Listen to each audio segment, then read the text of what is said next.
रोहन और संजना की शादी एक बड़े मुंजा पेड़ के नीचे हुई थी। परंपरा के अनुसार दोनों ने उसी की छांव में एक दूसरे को हमेशा साथ निभाने की कसम खाई।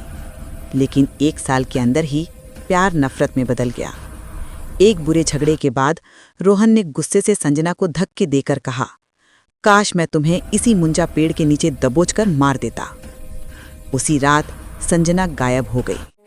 पुलिस ढूंढती रही लेकिन कोई सुराग नहीं मिला। लोगों ने सोचा वो चली गई। रोहन ने 1 साल बाद प्रिया से दूसरी शादी कर ली। प्रिया को घर आते ही एक अजीब एहसास होने लगा। रातों को जब हवा चलती, मुंजा की पत्तियां ऐसी आवाज करती जैसे कोई धीमे से रो रहा हो। पहले तो उसने ध्यान नहीं दिया, लेकिन एक रात उसे साफ सुनाई दिया, मेरा घर वापस दो। उसने रोहन से पूछा तो उसे ताने से जवाब मिला, तुम्हारे दिमाग में है, वो जा चुकी है। एक रात प्रिया ने आंख खोली तो खिड़की के पार एक काली परछाई देखी, एक औरत की, लेकिन उसकी गर्दन अजीब तरह से टेढ़ी हुई थी। प्रिया ने चीख मारी।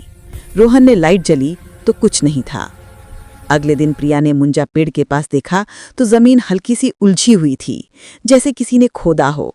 तभी उसकी नजर पेड़ की छाल पर पड़ी एक चीज पर गई, एक छोटी सी चांदी की कंगन, बिल्कुल वैसी ही जैसी संजना पहना करती थी। प्रिया ने उसे चुपके से उठा लिया। शाम को रोहन के बंद फोन की स्क्रीन खुद ब खुद ऑन हुई।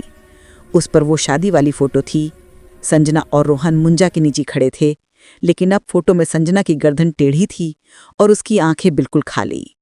रोहन का चेहरा फैल गया। वो समझ गया क्या हो रहा है। ये नहीं हो सकता। वो चिल्लाया। वो भागकर आंगन में गया और पेड़ को काटने कुल्हाड़ी उठाई। मैं तुझे जड़ से उखाड़ दूंगा। जब उसने पहला वार किया, पेड़ से लाल गीले रंग का गड्ढा रस निकलना शुरू हो गया। वो रस खून जैसी भयंकर खुशबू दे रहा था। रोहन ने देखा कि पेड़ की छाल पर एक चेहरा उभर रहा है, संजना का, लेकिन विकृत और गुस्से से भरा हुआ। तूने कसम खाई थी। इसी पेड़ की छांव में एक भयंकर दबावी आवाज आई जो हवा के साथ घूम रही थी। मुंजा की सौगंध कभी टूटती नहीं। तूने मेरी जान ली, अब मैं तेरी लूंगी। रोहन ने पीछे भागना चाहा, लेकिन उसके पैर जम गए। जमीन से मुंजा की बारीक जड़ें निकलकर उसके पैरों को मजबूती से पकड़ रही थीं।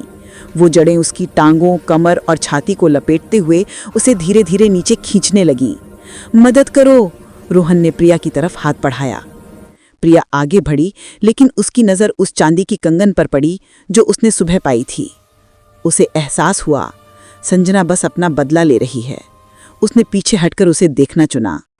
आखिरी बार जब रोहन की चीख निकली तो उसके मुंह में मिट्टी और पेड़ का रस भर चुका था। जमीन बिल्कुल वहस्त हो गई। कुछ हफ्तों बाद उसी जगह मुंजा की एक नई छोटी सी शाखा उगाई।